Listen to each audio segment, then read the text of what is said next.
was one of the most popular spots for senior motor industry executives last year. As the sales figures rolled in, they'd come down and practice their swallow diving, usually when the tide was out.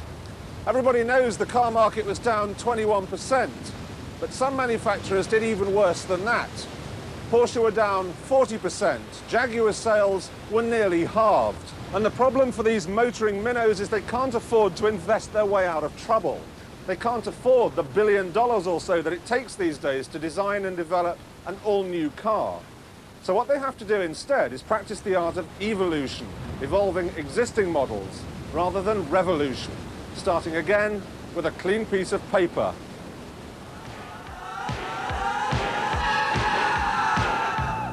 Every decade has its fashion accessories, and with the passing of the 80s, we can wave goodbye to all sorts of things. We can wave goodbye, for instance, to Ray-Ban sunglasses, to filofaxes, to electronic personal organisers. We can say goodbye to stripy shirts. We can even say goodbye to the mobile phone. But we can also say goodbye to the yuppie's most prized accoutrement, the Porsche 944. Except this isn't a 944. This is what Porsche is calling the all-new 968. But that's stretching things a little bit, because apart from those 928 style headlamps, you have to admit, it does look just like a 944. At the back, there's another minor styling change and a new lowered boot floor, so that you can now get inside a kite and a briefcase.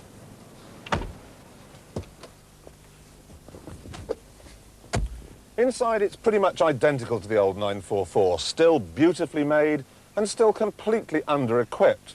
The most exciting gizmo I've got in here is the heated rear window.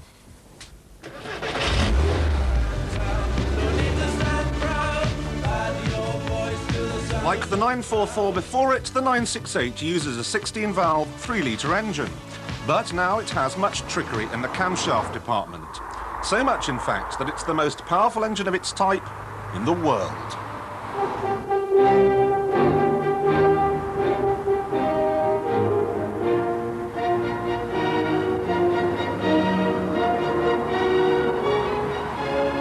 Top speed is 156 miles an hour, and it'll haul itself from 0 to 60 in 6.5 seconds.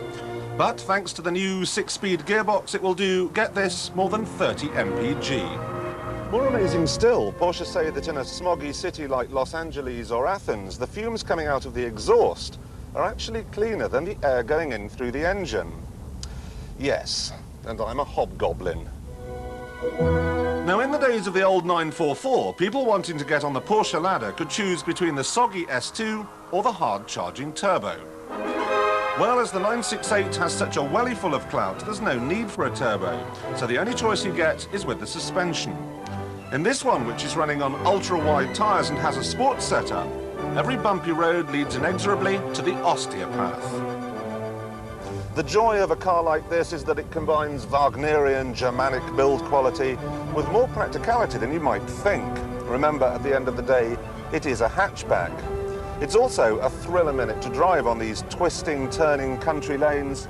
It's absolutely sensational. I think if my colleague Tiffany Dell were to thump this round a racetrack, he'd emerge wearing a grin the size of Cheshire.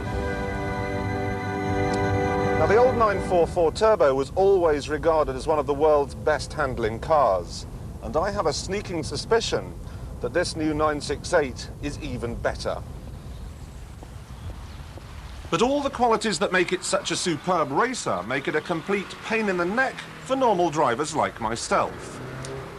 Not only is the ride horrid, but the tyres rumble like distant thunder and indulge in the dangerous practice of following the camber of the road, no matter what the driver does with the wheel. It's absolutely fine for the enthusiast, but for everyone else, it misses the mark by about 76 miles.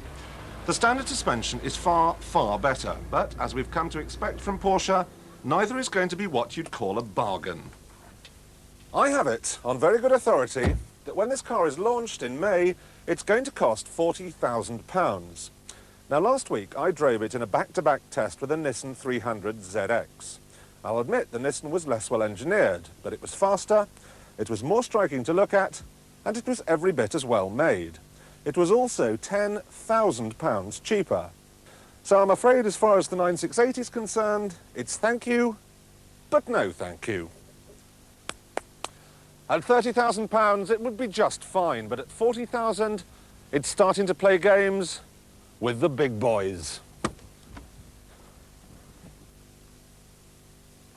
And they don't come much bigger or better than this big Brit bruiser.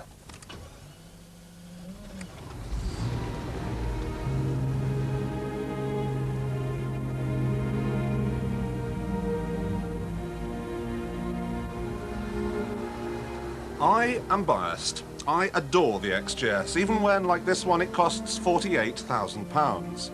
I love its Britishness. I love the way it can make 1,000 miles seem like 100. It may not be that hot in a Cornish fishing village, but it's pretty much the definitive Grand Tourer. I even love its looks. But I'm not stupid. I will admit it's not exactly fault-free.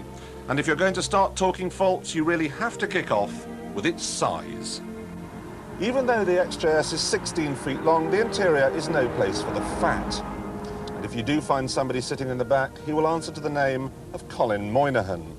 Secondly, though this is one of the new models with the smart new rear windows and this much improved instrument binnacle, it still looks like the designer simply threw all the switches at the dashboard and screwed them down where they landed. It's entirely possible, for instance, to activate the cruise control when you want to lower the electric windows. And speaking of windows, they're so slitty, you sometimes get the impression that you're driving a postbox.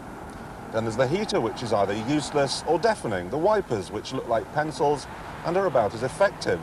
There's nowhere really to put my left foot, the steering wheel isn't on straight, you can't see half the dials, and the CD player mounted in the boot has an aggravating habit of jumping so much that even Beethoven begins to sound like MC Hammer. But throughout the Jaguar's 17-year life, there have always been niggles. This car, however, has added a new one to the list. You see, this is not an XJS. This is the new Jaguar Sport XJRS. So called because under that beautifully sculptured bonnet, which is so long you could have an accident and not even know about it, is a 6-litre V12... I'm sorry, could you just excuse me for a second?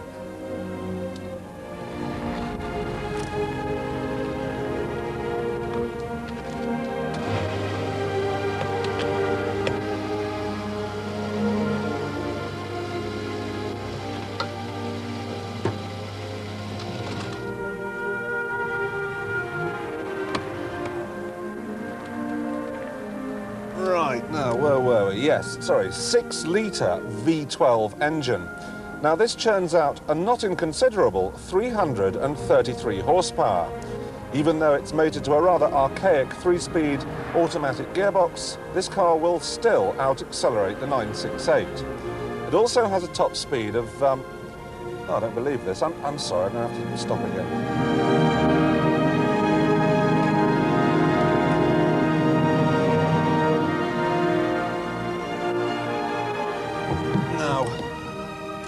What was I going on about? Yes, it'll go at 163 miles an hour.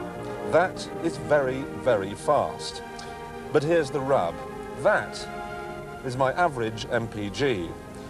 It's enough to make your teeth itch. Now, you're probably wondering how I can defend a car that is this flawed. Well, look at it this way. You could buy a brand new house with triple glazing and all mod cons. Or you could go for a 17th century manor. It'd cost you a fortune to heat, you'd bang your head on the beams and the plumbing would be from the Dark Ages. But me, I'd take the manor house.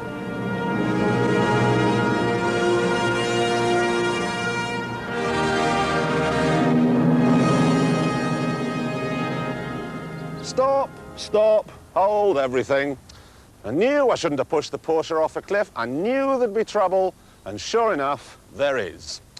You see, Porsche GB has a new managing director, and he agrees that £40,000 is too much for the 968. He reckons 34,000 is nearer the mark. Now that puts it on a level with the Nissan 300ZX here, the one I talked about earlier. Now if they do cost about the same, the battle for supremacy in the coupe market becomes as fierce as the battle for supremacy at the polling booth. Oh, damn! I said I wasn't going to mention the election, sorry.